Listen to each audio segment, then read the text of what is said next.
Hi everyone, welcome to another episode of Sunday Speaks. I, as always, am Cheyenne, and today I'm here with. Julianne Griffin. Hello, everyone.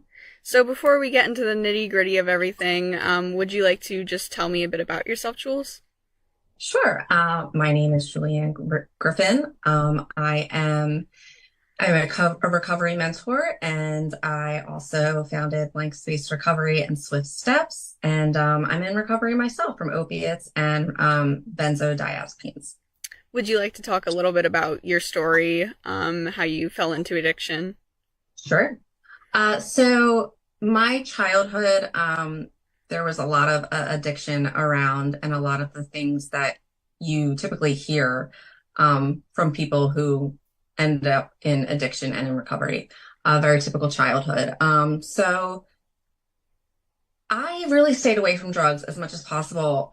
Like I just was like, no, I don't want to smoke marijuana. Like I didn't want to experiment at all. I didn't drink in high school. I didn't do any of those things.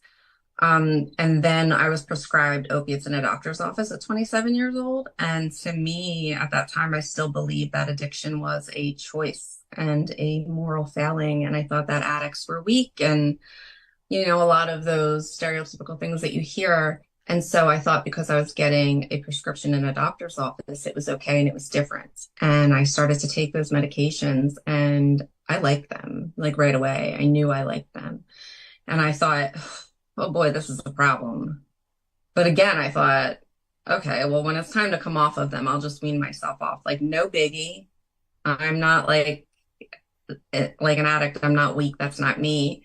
And they very much taught me a lesson. And it's one of those things that like I didn't understand until I understood it. But I very quickly crossed that line into becoming dependent and completely addicted. And that is how I fell into addiction. Luckily, I went into treatments. I was forced, essentially, I was given the choice, like if you want to save your job, you should go to treatment. And I did. And at the time, I was only going to treatment because I needed to keep my job to keep my money to buy drugs. And I was going to hide it better when I got out. But when I was there for 21 days. And, I had like a moment of clarity between two different conversations. And I decided I was really going to give it a shot, not for myself, but for my husband and for my sister, who I love so much more than myself. And they were the reason why I decided to give it a shot. And when I got out of treatment, I had a really good support system in my husband, not so much in my sister because she didn't trust me yet. That took about 5 years, but that's pretty much my story. When I got out of treatment, I remained in recovery, and I have been in recovery for 8 years. I just celebrated 8 years on September 1st. Congratulations. Thank you. So I understand that you kind of like run a business now, is that right? Yes, that is right. Yeah. In November, I started Blank Space Recovery because I want to help people like me. I want to help people drop the shame in their recovery stories. I was so filled with shame, and it kept me sick for so long. I couldn't ask for help just because of all of that shame. And when I was able to drop that shame is when I was really able to grow beyond all of those challenges that I faced in addiction and recovery and even pre-addiction. And so yes, I found a blank space recovery. I'm a huge Swiftie, and I wanted to mentor other people. And I also thought, let me start hosting meetings. And I was going to host a drop-in meeting just for people. But I went to the Taylor Swift concert, and for the Eras tour, I couldn't get tickets. I was outside with all the Swifties, and it was just like the safest, most loving, beautiful environment ever. Everybody was happy for everybody. It didn't matter if you were a boy in a dress. It didn't matter what you were wearing. Everybody was just happy for everybody to be there. And I never had felt more physically, bodily safe or emotionally safe or just safe in all of the ways. And I thought, how cool would it be to have this in a recovery community? Because I never really felt like I belonged in a lot of recovery communities because AA and NA, they have a lot of opinions about maintenance medications, as do I, and our opinions don't align. And so I only went to AA for a year out of treatment because it made everybody else around me feel safer. Like I said, I was doing it for everybody else. Eventually that changed and I started to want to recover for myself. Hmm. Um, and so in that, like I founded this community called Swift Steps, and it's for any Swiftie who is in any kind of recovery in any part of their journey. It doesn't matter if you lean on maintenance medications. It doesn't matter if you utilize medical marijuana and harm reduction techniques, and it doesn't matter. It doesn't matter if you're not even currently sober. If you're just sober curious and you want to come to a meeting, like that's fine too. Everybody is welcome. Everybody is safe. I just wanted to provide that same community that I felt at the Eras Tour. And luckily, it's been received very well by all of the Swifties that I found in recovery. And they've been able to just help me create the most safe, inclusive, accepting recovery community that I've ever been a part of. And it's just so special because for so many of them and me, they have felt like outcasts and strays. But when they come across something and they're like, oh, it's a Taylor Swift vibe, like, okay, I can get into that. Like, if it's going to be other people who have that same feeling as me, like maybe that is a safe space for me. And sometimes the person delivering the message is just as important as the message. And so this is just a really cool, it's a really cool angle and avenue to approach recovery. And we break down her songs every Saturday morning. We choose a different song and we break it down through the lens of addiction and recovery, mental health, codependency, all of those kinds of things. And it's really cool the things that you process when you listen to these songs through that lens, and then getting to reflect that to everybody who comes to the community or to the meeting, and then they get to tell me what they had journaled prior to the meeting, like what their thoughts were. And everybody takes it in a different direction. And the coolest thing is perception for me at these meetings, and it's just such a really unique way to view recovery and music. So yeah. Was music always like a coping mechanism for you? Did it always help you, or was it something that you found through that Taylor Swift concert? I feel like I was always in my bedroom listening to music. Yeah, music was always something that I had used to escape. I never played music, but I wrote a lot of like poetry as a kid, and I did get lost in a lot of music. So yeah, it was always a coping mechanism for me. Okay. But the Taylor Swift connection has been the coolest thing, and has just made recovery so fun for me and has brought such a unique spark with it. And I'm just starting to process all of these things that I thought that I had maybe processed and put to bed that I really hadn't. So I'm getting to process all of these things with this community who is also supporting me in the way that I wanted to support them. And so it's just like very reciprocal and loving and just wonderful. It's been very magical. So you said that you guys analyze songs through like a recovery addiction lens. Is that you said that? Yes. Yes. So every Saturday morning we'll pick a song, and everybody will know the song beforehand, and then we'll all meet, and someone, usually me, will break the song down and share what came up for them, and then we'll talk about it for like an hour. So what's your favorite song to look at through that lens? So my favorite Taylor Swift song was Style. And when I listen to that song, for me, any one of her songs that is about like a love story or a toxic relationship, if you take the man out of it or the woman out of it and just drop the drug in its place, that the song makes sense for me. It all still tracks. It all hits it exactly the way it would when I'm thinking about my addiction. It makes sense to me. And so that's probably one of my favorites. Style. Okay. So would you like to share anything else about your Swift Steps or Blank Space? Sure. So with Swift Steps, we have a free meeting every Tuesday night. It's called Speak Now because Taylor has an album called Speak Now. So it's our speaker meeting, and we ask anybody to volunteer to tell their story. They can come and tell their story for about 20 minutes to a half an hour. And if they would like to, they can mention how Taylor Swift or music have been a part of their recovery story. And then, for the next half hour, we'll have a meeting and reflect back, and maybe answer some questions here or there. But that is free for anyone to come to. But then we do have a membership, and that is $40 a month, and we have 5 meetings a week.